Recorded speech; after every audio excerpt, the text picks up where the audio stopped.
اقترب للناس حسابهم وهم في غفلة معرضون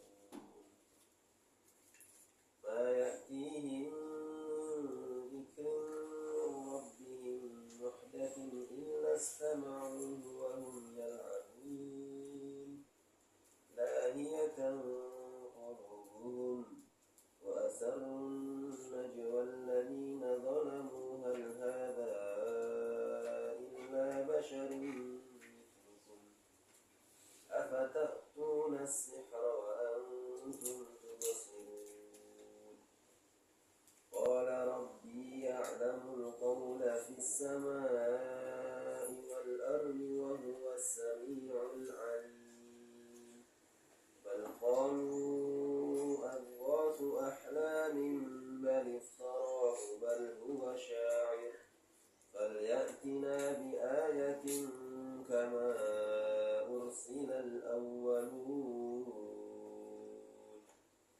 صدق الله العظيم.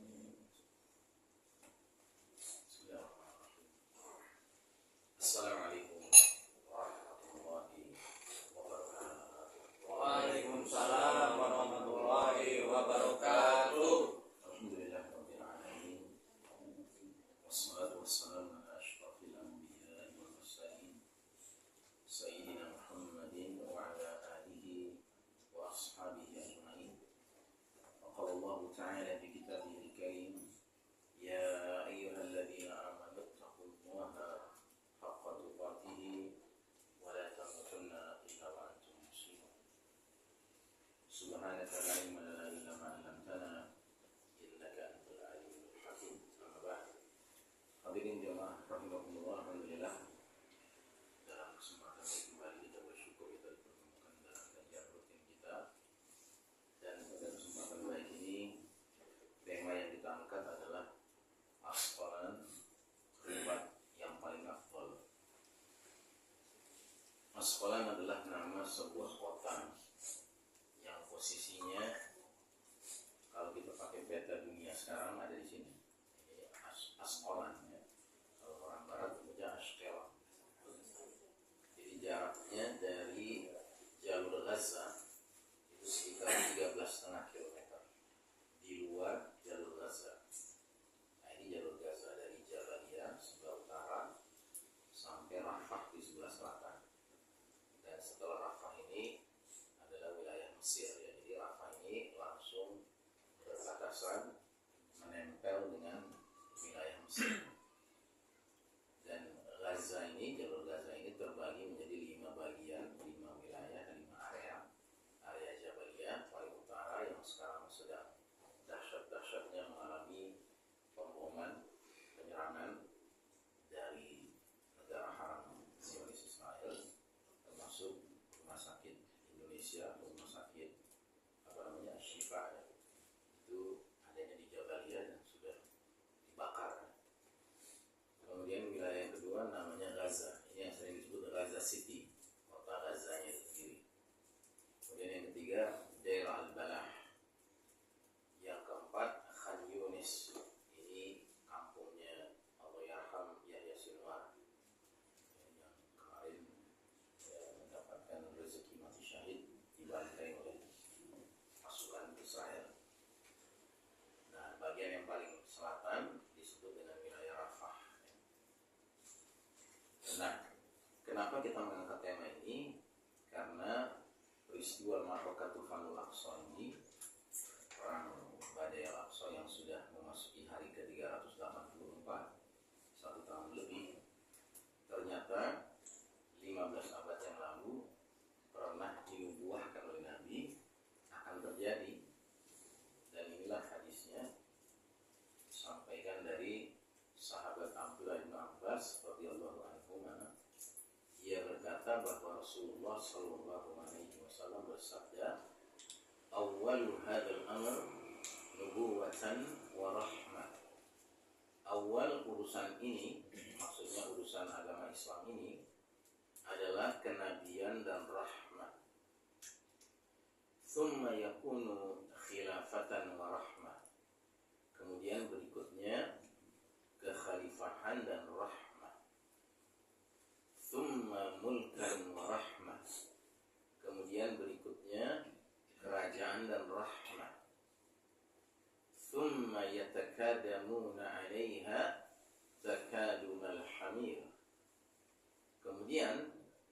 mereka saling merebutnya sebagaimana gigitan keledai.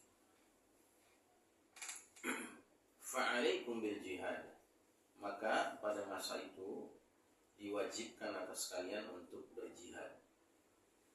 Wa inna afdala jihadikum ar-ribat, dan sesungguhnya jihad kalian yang paling afdal adalah ar-ribat, yaitu berjaga-jaga di tepi negeri. Wa inna afdala ribatikum asqalan, sedangkan ribat kalian yang paling afdal pada masa itu adalah di Asqalan. Jadi ini hadis diawali dengan Nabi menyebutkan perjalanan umat ini dari satu keadaan pada keadaan berikutnya. Dan keadaan yang menjadi perhatian Nabi adalah keadaan leadership sistemnya, sistem kepemimpinannya. Jadi kata Nabi, di awal perjalanan agama ini, sistem kepemimpinannya itu adalah kenabian. Dan pada masa kenabian berlangsung, itu rahmat Allah tercurah kepada umat ini. Dan sistem kenabian berarti sistem di mana yang menjadi pemimpin langsung adalah Nabi Muhammad SAW. Kemudian selanjutnya kata Nabi, datanglah sistem kepemimpinan yang dijuluki dengan khilafah, kekhalifahan. Nah, dalam sistem kepemimpinan khilafah ini, Allah juga masih mencurahkan rahmatnya kepada umat ini. Dan yang dimaksud dengan sistem kepemimpinan khilafah adalah para khulafa ar-rasyidin, khalifah-khalifah yang terbimbing oleh Allah setelah Nabi wafat, yakni Abu Bakar Siddiq, Umar bin Khattab, Utsman bin Affan, Ali bin Abi Thalib, dan Hasan bin Ali bin Abi Thalib radhiyallahu anhum ajma'in. Nah, baik sistem kepemimpinan kenabian maupun kekhalifahan itu dua-duanya berlangsung sebentar sekali. Ya. Nabi itu memimpin umat ini tidak lebih dari 23 tahun. Nabi diangkat jadi Nabi usia 40, wafat usia 63. Berarti cuma 23 tahun ya. Begitu juga zaman Khulafaur Rasyidin hanya berlangsung 30 tahun. Dengan posisi kepemimpinan Abu Bakar hanya 2,5 tahun. Umar bin Khattab 10 tahun. Utsman bin Affan sekitar 12 tahun. Sedangkan Ali bin Abi Thalib sekitar 6 tahun. Dan Hasan bin Ali bin Abi Thalib cuma 6 bulan. Itu 30 tahun total. Selanjutnya kata Nabi, datang sistem kepemimpinan mulkan, raja-raja, kerajaan-kerajaan Islam, silih berganti, jatuh bangun. Dan pada masa itu pun Nabi menyebutnya umat masih dicurahkan rahmat dari Allah. Nah, masa kepemimpinan mulkan ini sepanjang sejarah umat Islam merupakan masa yang paling panjang, berlangsung dari tahun 40 Hijriah berakhirnya Khulafaur Rasyidin sampai tahun 1342. Jadi 1302 tahun zaman mulkan itu. Dan sejarah mencatat ada jatuh bangun kerajaan-kerajaan Islam aneka ragam, tetapi yang paling menonjol ada 3. Kerajaan keluarga besar Umayyah, kerajaan keluarga besar Abbasiyah, dan kerajaan Kesultanan Utsmani Turki yang berakhir tahun 1342. Nah, jadi sepanjang perjalanan itu, sistem kepemimpinan yang muncul itu sekalipun mengalami perubahan-perubahan, tetapi masih dicurahkan rahmat Allah pada umat pada masa itu. Mengapa? Karena pada masa kepemimpinan baik Nabi langsung, Khulafaur Rasyidin maupun para raja-raja Islam yang juga disebut khalifah, itu yang diberlakukan sebagai sumber nilai, sumber norma, sumber hukum adalah Kitabullah wa Sunnah. Sedangkan Nabi pernah bersabda, taraktu amrayni lan tadillu abadan in tamassaktum bihima Kitabullah wa Sunnah.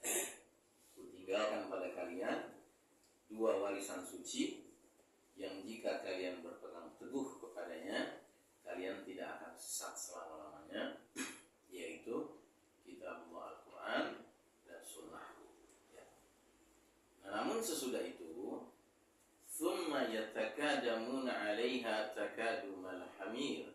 Selanjutnya, manusia saling memperebutkan kepemimpinan, kekuasaan sebagaimana gigitan keledai. Ya. Artinya bukan saja jauh dari rahmat Allah, tapi bahkan Nabi menggambarkannya sebagai perebutan kekuasaan, kepemimpinan sebagaimana gigitan keledai. Dan Nabi kalau memilih kata tentunya atas bimbingan Allah. Kalau Nabi memilih keledai tentunya ada maksudnya. Nah, kalau kita tahu keledai itu cirinya apa? Ciri keledai apa? Apa yang menonjol dari keledai apa? Sifat apa ya? Kalau misalnya ada orang dipanggil keledai, itu senang nggak ya? Bodoh ya. Ciri keledai itu bodoh. Ada lagi ciri lain keledai, bahkan diabadikan dalam Al-Quran di surat Luqman ya. Coba kita lihat surat Luqman. Surat Luqman surat berapa?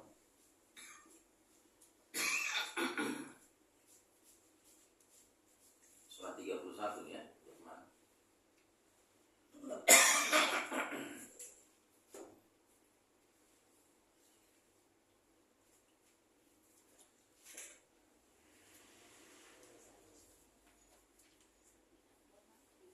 Ya, ayat 19 ya. Jadi surat Luqman, surat ke-31 di ayat 19, Allah berfirman, wa qasid fi mashyika waghdud min sautika inna ankaral aswati la sautul hamir. Dan sederhanakanlah dalam berjalan dan lunakkanlah suaramu, sesungguhnya seburuk-buruk suara ialah suara keledai. Ya. Jadi ada dua hal yang menonjol dari keledai. Pertama, bodoh. Yang kedua, suaranya nggak enak didengar. Ya, suaranya tuh apa ya? Ya suara keledai lah, nggak enak didengar. Ada lagi satu, masih dari Al-Quran juga, di surat Allahumma shalli ala Muhammad, surat berapa ya? Surat Al-Jumu'ah apa ya?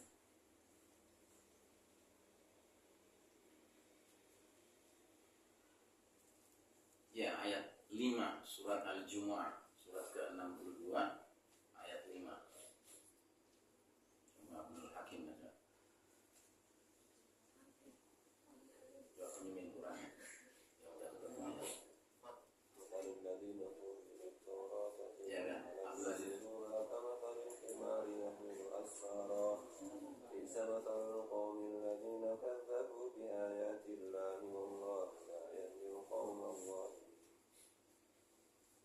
Perumpamaan orang-orang yang dipikulkan kepadanya Taurat, kemudian mereka tidak mengukurnya, adalah seperti keledai yang membawa kitab-kitab yang tebal. Amatlah buruknya perumpamaan kaum yang mendustakan ayat-ayat Allah itu, dan Allah tidak memberi petunjuk kepada kaum yang zalim. Ya, perumpamaan orang-orang yang membawa kitab Taurat kemudian mereka tidak mengamalkannya adalah seperti keledai yang membawa kitab-kitab tebal. Sangat buruk perumpamaan kaum yang mendustakan ayat Allah, dan Allah tidak memberi petunjuk kepada orang-orang yang salah. Jadi setidaknya ada tiga ya. Satu, keledai itu bodoh, dongo ya. Yang kedua, keledai itu suaranya tidak enak. Dan yang ketiga, keledai itu tampilannya kayak seolah-olah punya banyak kitab gitu kan, tapi nggak diamalkan karena cuma dipikul aja, tapi tidak dibaca, tidak diamalkan. Dan itu memang ciri khasnya Bani Israel. Bani Israel itu indahumul ilm wa ma indahumul amal, kalau kata Ibnu Katsir. Bangsa Yahudi itu punya banyak ilmu tapi tidak diamalkan ya.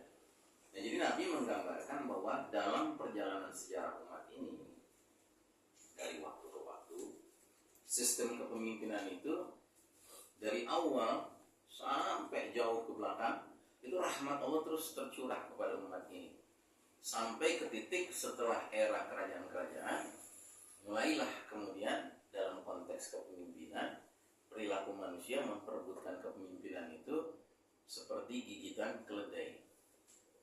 Jadi mereka memperebutkan kepemimpinan itu sebenarnya di mata Allah itu adalah tingkah yang bodoh. Satu.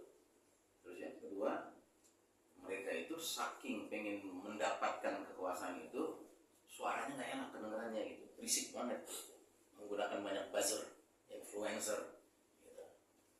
Sama yang ketiga, mereka itu sepertinya tampilannya kayak orang banyak ilmunya, ternyata dongo gitu. Nah, yang kemudian mengejutkan adalah Nabi mengatakan jika era itu sudah datang, era di mana bukan lagi kenabian, bukan lagi kekhalifahan, bukan lagi kerajaan-kerajaan Islam, tetapi sudah orang itu memperebutkan kepemimpinan kekuasaan laksana gigitan keledai, maka Nabi mengeluarkan satu perintah. Perintahnya apa? Fa'alaikum bil jihad. Hendaknya kalian berjihad. Gak ada Nabi bilang, ya kalian ikut juga milih-milih itu yang mana. Ya gak ada, Nabi gak nyuruh kita ikut terlibat. Dan memang logikanya normal, apa masuk di akal. Kenapa? Karena kalau mengikuti tradisi ya, Islam dalam hal kepemimpinan, tradisi Islam itu orang yang diangkat jadi pemimpin itu merasa dirinya kena beban. Sementara kalau dalam era sekarang, orang yang diangkat jadi pemimpin merasa dirinya ketiban rezeki ya, mulia gitu. Boro-boro yang jadi pemimpin tertingginya, yang cuma jadi utusan-utusan aja ya, itu bangga sekali. Ya, wah, di depan rumahnya langsung ada karangan bunga, selamat menjadi utusan bagian ini. Padahal cuma bagian apa? Bagian penjamin kehalalan gitu ya. Nggak terlalu serius-serius amat. Tapi bangga sekali. Karena memang eranya sudah terbalik. Makanya sampai kalau kita pelajari hadis tentang kemunculan pemimpin umat di akhir zaman nanti, yang gelarnya adalah Al-Mahdi. Al-Mahdi itu sampai ke tingkat harus dibaiat paksa. Saking dia tidak inginnya menjadi pemimpin. Padahal yang bersepakat untuk membaiat dia itu kumpulan orang-orang soleh, orang-orang alim, yang mereka tentunya tidak sembarangan meneliti siapa ini yang layak jadi pemimpin umat di akhir zaman. Jadi Al-Mahdi itu dikatakan dalam hadis yubayyi'unahu wa huwa karihun, akhirnya mereka membaiat dia dalam keadaan dia merasa nggak suka, merasa terpaksa ya. Kenapa demikian? Ya karena dia tahu hadis Nabi yang berbunyi innal imaratu fid dunya fitnatun fid dunya wa nadamatun wa khizyun fil akhirah. Sesungguhnya posisi kepemimpinan itu merupakan sumber fitnah di dunia dan sumber penyesalan dan kehinaan di akhirat nanti. Jadi dia menolak. Tapi banyak orang sekarang malah berebut. Kalau perlu bayar ya orang-orang untuk mendukung dirinya. Kalau perlu wajahnya muncul di semua belokan, ya, di semua tiang, di semua tembok. Gitu, ya. Kita aja yang enak melihatnya. Nah, makanya Nabi keluarkan perintah. Kalau sudah datang era seperti itu, bukan kalian ikut-ikutan dengan urusan itu. Karena urusan itu tuh urusan yang sudah keluar dari kenormalan ajaran Islam dalam hal kepemimpinan. Nah, urusan kita apa? Fa'alaikum bil jihad. Hendaknya kalian berjihad. Dan bahkan lebih spesifik lagi Nabi mengatakan wa inna afdhala jihadikum ar-ribat. Dan sesungguhnya jihad kalian yang paling afdal di masa itu adalah melaksanakan ar-ribat. Ar-ribat itu berjaga-jaga di tepi negeri dari infiltrasi musuh, dari masuknya musuh ke negeri Islam, negeri di mana kita orang beriman berada. Ya. Bahkan lebih khusus lagi Nabi kemudian mengatakan wa inna afdhala ribatikum as-shalah. Dan ribat kalian yang paling afdal di masa itu adalah di as-shalah. Nah, kita tinggalkan dulu hadis ini. Kita buka hadis yang lain. Hadis yang lain ini sangat sesuai dengan hadis ini, cuma ada sisi berbedanya. Dan ini hadis yang juga sudah sering saya angkat termasuk di majelis ini, namanya hadis periodisasi. Jadi dalam hadis ini Nabi meringkas perjalanan umat dari awal sampai akhir menjelang kiamat, di mana ternyata perjalanan umat Islam ini akan mengalami 5 periode. Dan sebagaimana hadis tadi juga, hadis Asqalan tadi, Nabi menyebutkan tentang pergantian periode berdasarkan pergantian sistem kepemimpinan. Ya. Cuma ada sedikit perbedaan di ujungnya. Jadi Nabi mengatakan kalian akan mengalami babak pertama, babak kenabian. Ini bahasa Arabnya ya, aslinya ini terjemahannya, kita langsung lihat terjemahannya saja. Kalian umat Islam akan mengalami babak pertama, namanya babak kenabian. Selama masa yang Allah kehendaki, kemudian ketika Allah berkehendak, babak pertama kenabian itu pun berlalu. Dan sudah berlalu. Lalu datanglah kata Nabi babak kekhalifahan yang mengikuti manhaj an-nubuwah, metode kenabian dalam hal kepemimpinannya. Selama masa yang Allah kehendaki, kemudian ketika Allah berkehendak, babak kedua itu pun berlalu. Nah, itulah babak yang tadi saya katakan, era Khulafaur Rasyidin, Abu Bakar, Umar, Utsman, Ali, dan Hasan. 30 tahun saja sudah berlalu. Terus kata Nabi datang babak mulkan a'adhan, raja-raja menggigit. Ada sebagian ulama mengatakan kenapa disebut mulkan a'adhan, raja-raja menggigit, karena mereka menggigit Quran dan Sunnah. Tapi tergantung gigitannya. Kalau gigitan kualitasnya kencang, ya jadilah dia khalifah yang adil dan penuh rahmah kepada umat ini.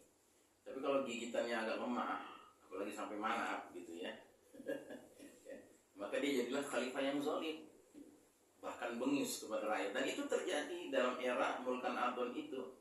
Cuman biar bagaimanapun dia gigitannya agak kenceng, ya kan, agak mangap bahkan, tapi tetap karena masih memberlakukan Quran dan Sunnah, maka rahmat Allah masih tercurah kepada umat pada masa itu.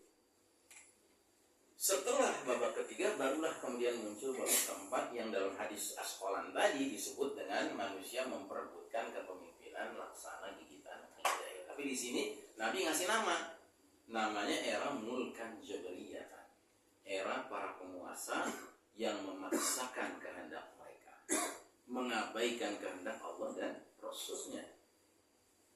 Maka dia sejalan gitu loh.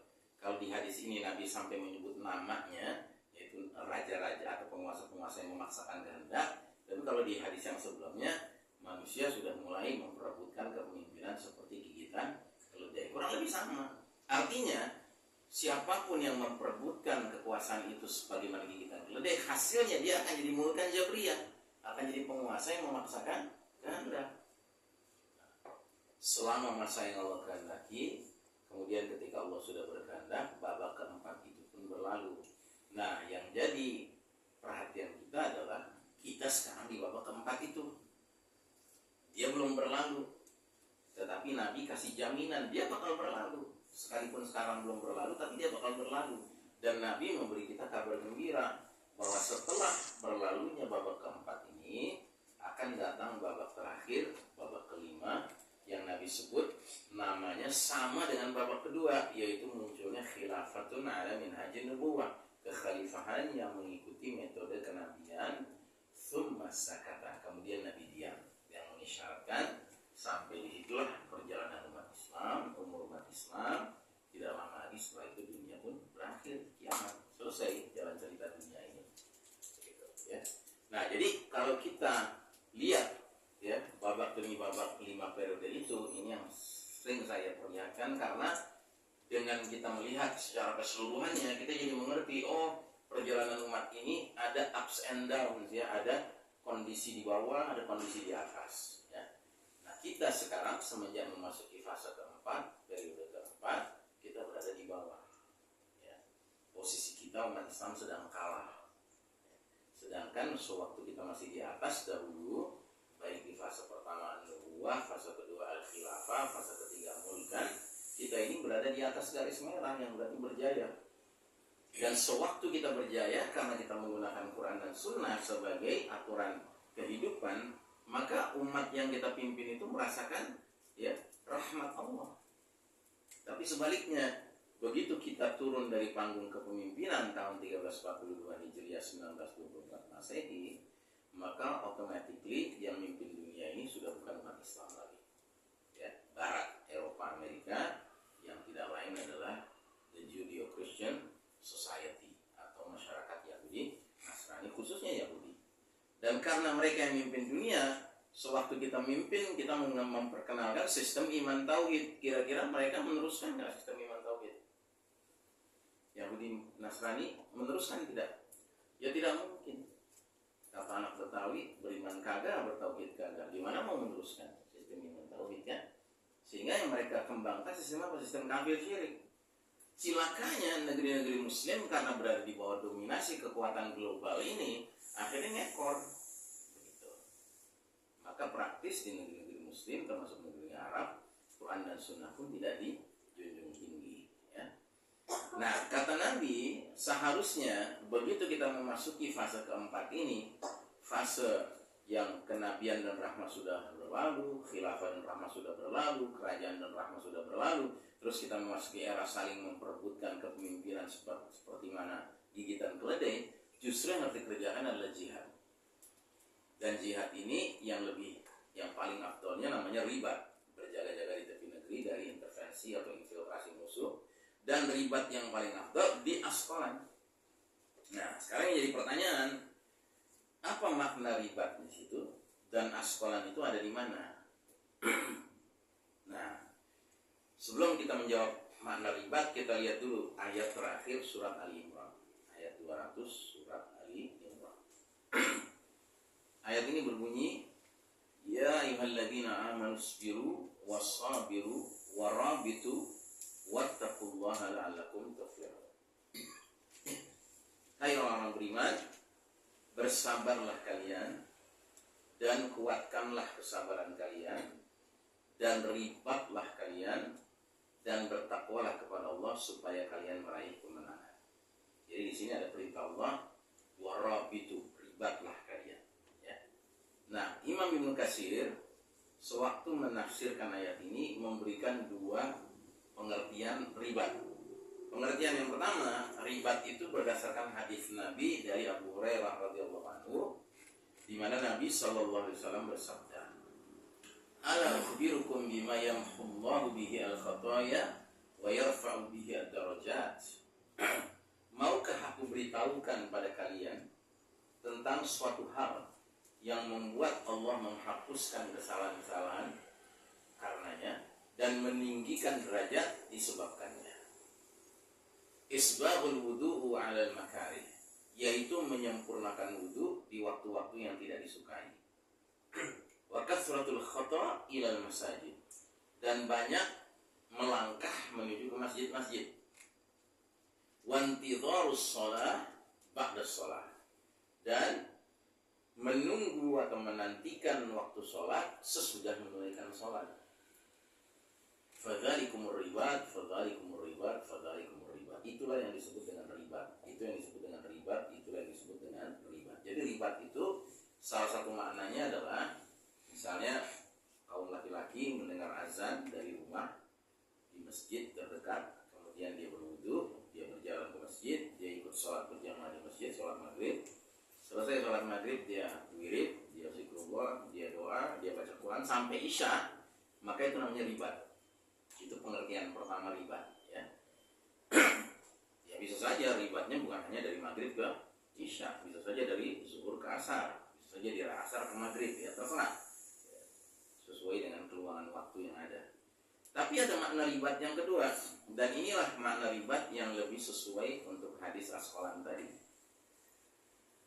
Menurut pendapat yang lain, makna yang dimaksud dengan murawatoh dalam ayat ini, surat Ali Imran ayat 200, ialah bersiap siaga di perbatasan negeri terhadap ancaman musuh, menjaga tapal batas negeri Islam, dan melindunginya dari serangan musuh yang hendak menjarah negeri-negeri Islam.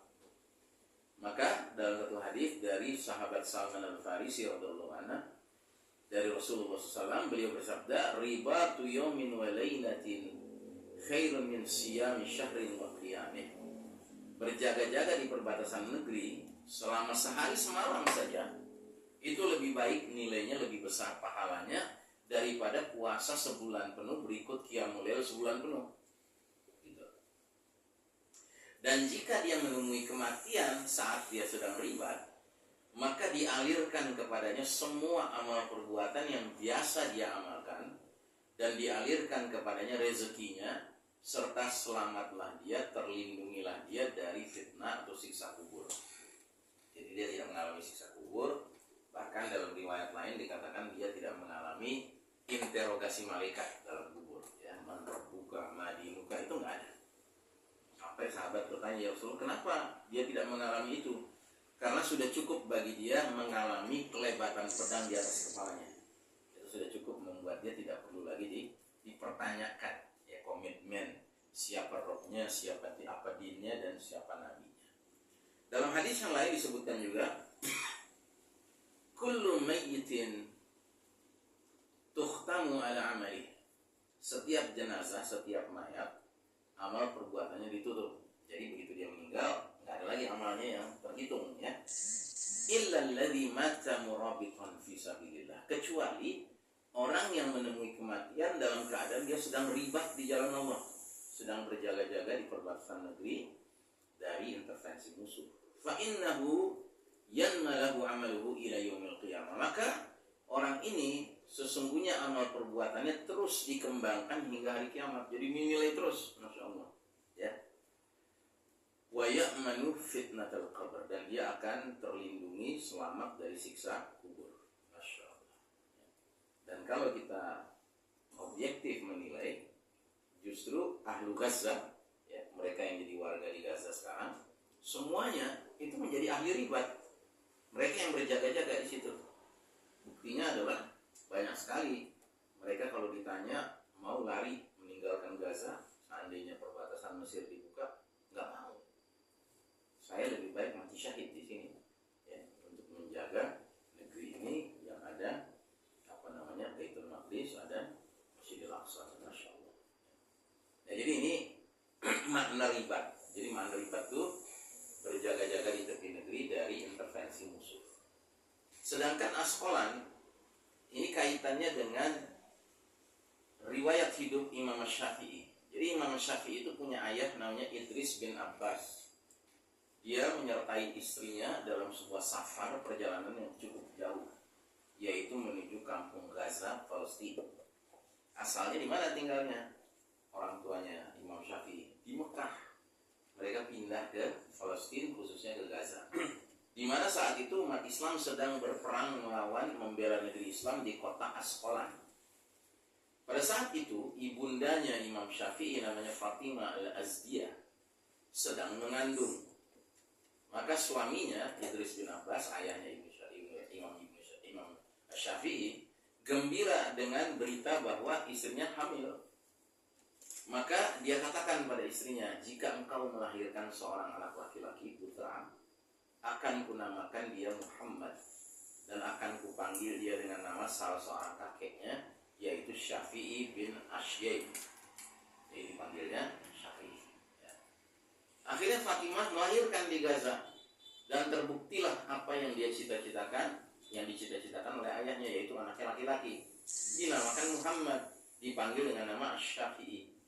Kebanyakan ahli sejarah berpendapat bahwa Imam Syafi'i lahir di Gaza, Palestina.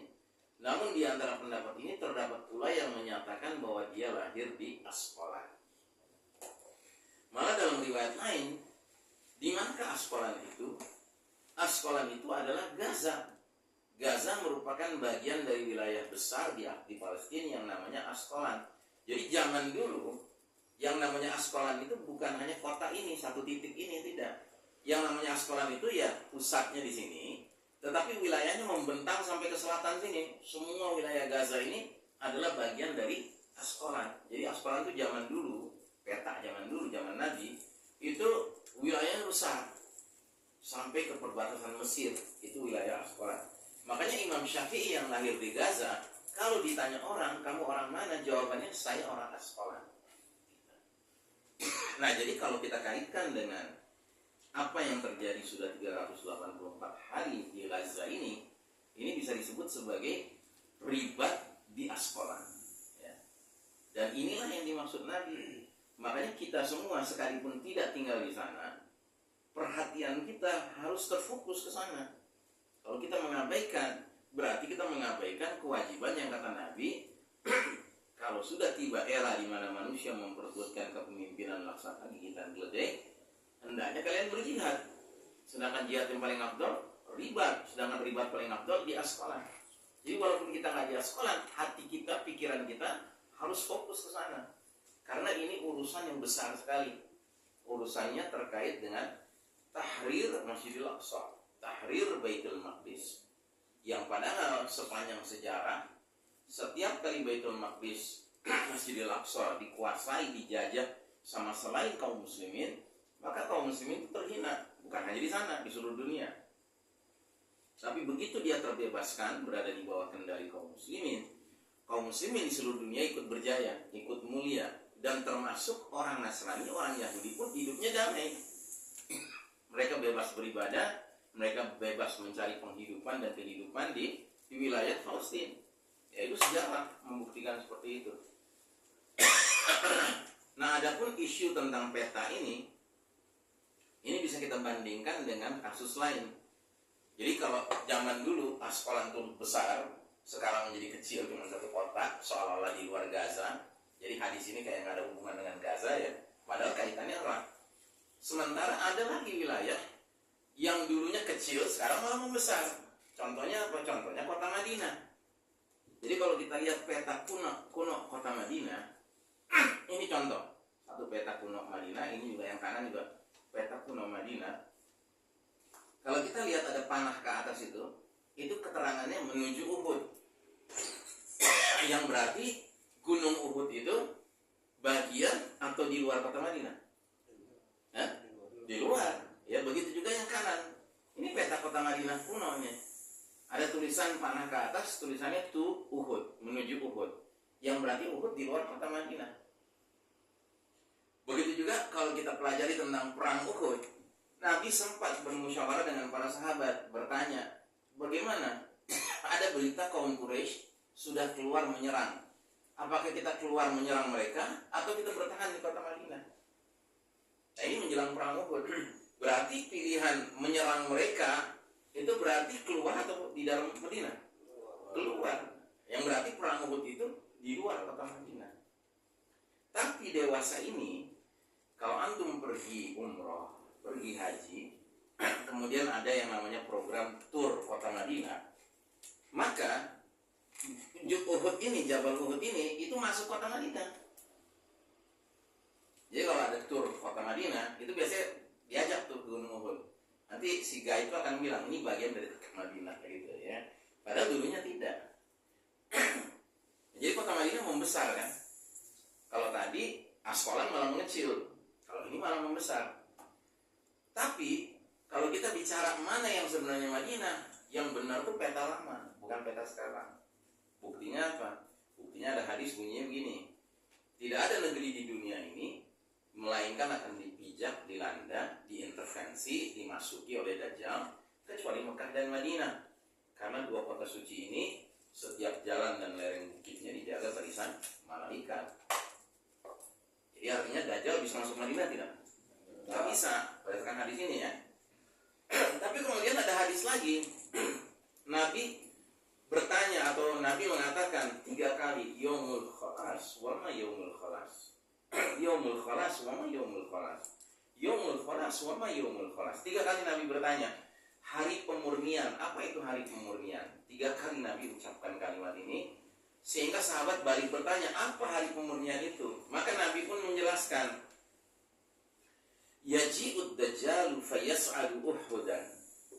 Dajjal akan keluar, lalu dia akan mendaki gunung Uhud. Dari atas gunung Uhud, dia akan memandang kota Madinah, lalu dia akan bertanya kepada para pengikutnya, Atarawna hadzal qasrul abyad? Apakah kalian lihat istana putih itu? ada Masjidul Ahmad. Itu masjidnya Ahmad, maksudnya Masjid Nabawi, Masjid Nabi Muhammad SAW. Nah, ini kan menarik. Kata Nabi, Dajjal nanti kalau keluar akan naik bukit Uhud. Tapi di hadis lain Nabi bilang Dajjal nggak bisa masuk Madinah. Berarti Uhud bagian dari Madinah atau bukan? Bukan, ya kan?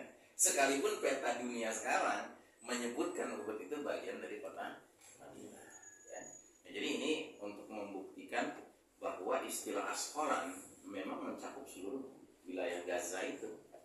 Dan hadis tadi ternyata sedang membicarakan tentang peristiwa besar yang sedang kita alami sekarang.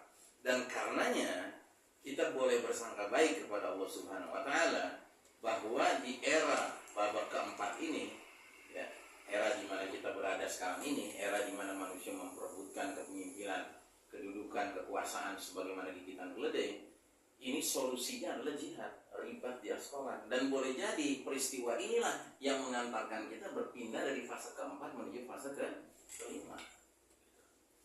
Makanya masyarakat dunia sekarang ini makin hari juga makin memperlihatkan keberpihakannya kepada pihak Palestina, termasuk dunia kafir sekalipun, dunia Barat. Gitu. Ini kan yang masih ngotot kan para penguasa, gitu, yang masih ngotot, para mulkan Jabariyah ini, para orang-orang yang merebut kepemimpinan lewat cara-cara seperti gigitan keledai ini. Tapi kalau sudah masyarakat luasnya menghendaki yang lain, ya tentu akan berubah. Gitu.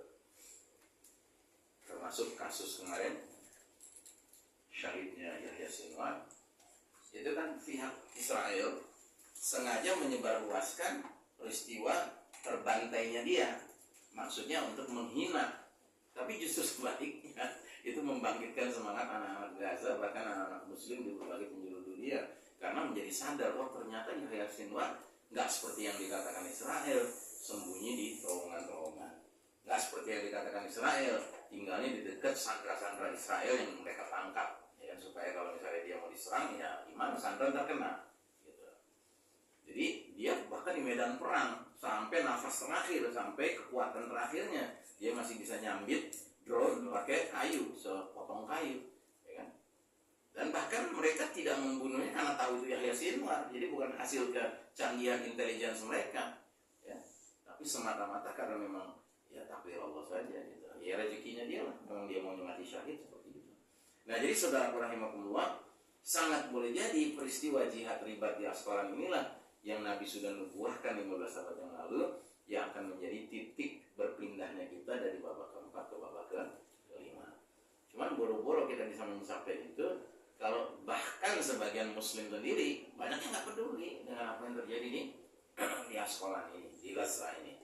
Nah, karenanya alhamdulillah kita mengikuti berita-berita yang ada, dan salah satunya yang sangat sering kita temukan adalah bagaimana anak-anak Gaza itu dengan penuh keyakinan mengatakan bahwa mereka itu lebih baik mati di Gaza daripada mereka harus meninggalkan, ya, tugas ribat mereka. Ya, contohnya nih anak perempuan ini, mungkin usianya baru 9 tahun ya.